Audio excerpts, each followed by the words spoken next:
जय माँ काली मित्रों, आपका मेरे चैनल स्वप्न रहस्य में स्वागत है। मित्रों, अगर आप मेरे चैनल पर नए हैं तो मेरे चैनल को सब्सक्राइब कीजिए, लाइक कीजिए, शेयर कीजिए। साथ ही नोटिफिकेशन बेल को भी प्रेस कीजिए, जिससे मेरी आने वाली वीडियोस का नोटिफिकेशन आपको तुरंत मिल जाए।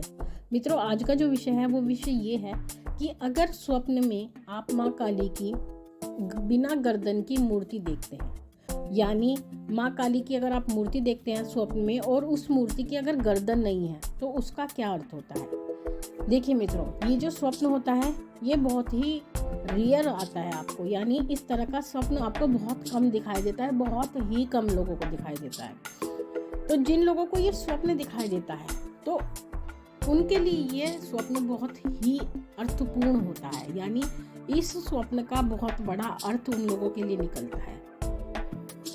जो लोग माँ की उपासना करते हैं, जो लोग शक्ति उपासना करते हैं, माँ काली की उपासना करते हैं, चाहे वो माँ काली के किसी भी रूप की उपासना करें, दक्षिणेश्वर काली की करें, शमशान काली की करें, श्यामा काली की करें, महाकाली की करें, किसी की भी करें, लेकिन वो माँ काली की उपासना करें, शक्ति उपासना करें, माँ दुर्गा की उपासना करें, 10 महाविद्याओं की उपासना करें, यानी उनको शक्ति उपासना करनी है, किसी न किसी रूप में करें।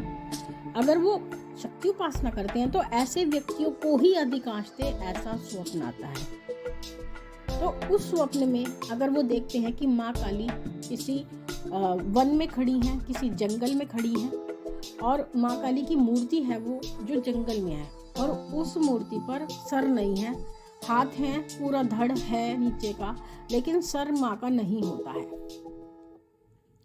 तो इस स्वप्न का ये अर्थ होता है कि महामाई ने आपकी कोई ऐसी बहुत बड़ी परेशानी है, बहुत ज़्यादा बड़ी परेशानी थी जो आपके जीवन पर भी बन सकती थी। उस परेशानी को माँ भगवती ने अपने ऊपर लेकर के, यानी माँ भगवती ने अपने माध्यम से उस परेशानी को या उस विपदा को या उस कष्ट को जो आपके लिए कहते हैं मृत्यु तुल्य था, उसको अपने ऊपर लेकर के आपकी उस कष्ट से माँ रक्षा की है, इसलिए आपको ऐसा स्वप्न दिखाई देता है। तो इस तरह का स्वप्न देखना, हम ये नहीं कहते कि स्वप्न अशुभ होता है, ये स्वप्न अशुभ नहीं होता, क्योंकि अगर आप मूर्ति की गर्दन नहीं देखेंगे तो उस समय पर आपको यही लगेगा कि ये स्वप्न हमें अशुभ दिखाई दिया है, क्योंकि माँ की मूर्ति के गर्दन नहीं है तो माँ हमसे नाराज है, माँ हमसे रुष्ट है, ये वो आप 100 बातें सोचेंगे।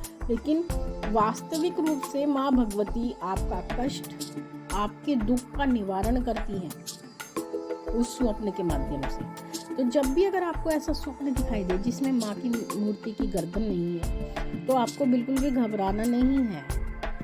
आपको क्या करना है, आपको माँ काली के मंदिर जाना है। माँ काली के मंदिर नहीं जा सकते तो माँ दुर्गा के मंदिर जाए, वहाँ पर ही माँ काली का आप आह्वान कर सकते हैं, क्योंकि बहुत से बच्चे ये कहते हैं कि हमारे घर के आसपास माँ काली का मंदिर नहीं है, हम क्या करें, हम बहुत परेशान हैं, माँ को भोग देना चाहते हैं। तो ऐसी परिस्थिति में आप माँ दुर्गा के मंदिर में जाकर के माँ काली का आह्वान करें, क्योंकि शक्तियाँ हैं, जहाँ पर भी आप आह्वान करोगे माँ माई वहीं पर पहुँच जाती है। माँ की यही विशेषता होती है। तो उनका ध्यान करके आप वहाँ पर भी जो भी आपको दान दक्षिणा देनी है दे सकते हैं।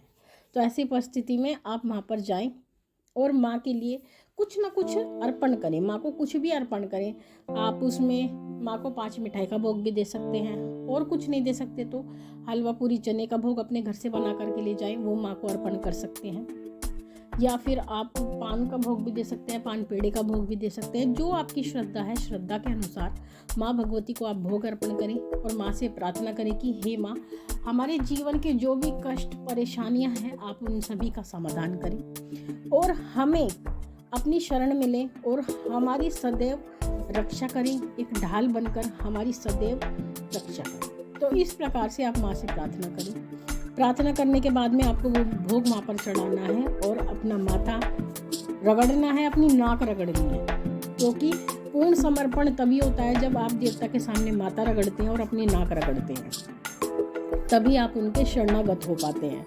क्योंकि ईश्वर की शरणागति हर किसी को प्राप्त नहीं होती। ईश्वर ने केवल आपको वचन दिया है इतना कि वो आपको भोजन देंगे, वस्त्र देंगे, रहने के लिए घर देंगे, वो तो सभी के लिए करते हैं, उसमें कोई बड़ी बात नहीं है। अगर आपके लिए उन्होंने ये प्रबंध किया है तो ये बड़ी बात नहीं है। बड़ी बात होती है ईश्वर की निकटता को प्राप्त करना, उनके तत्व को प्राप्त करना, उनके शरणागत होना, और शरणागत को वो अपनी शरण में लेते हैं, तभी वो उस जीव का उद्धार करते हैं।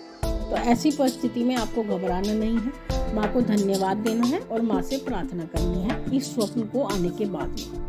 तो मित्रों, ये थी जानकारी स्वप्न से संबंधित। माँ भगवती से यही प्रार्थना करते हैं कि वो आपके भंडारे भरती रहे, आपकी सभी मनोकामनाओं को पूर्ण करती रहे। आपसे फिर मिलते हैं अपनी अगली वीडियो में। तब तक के लिए जय महाकाली, जय महाकाल।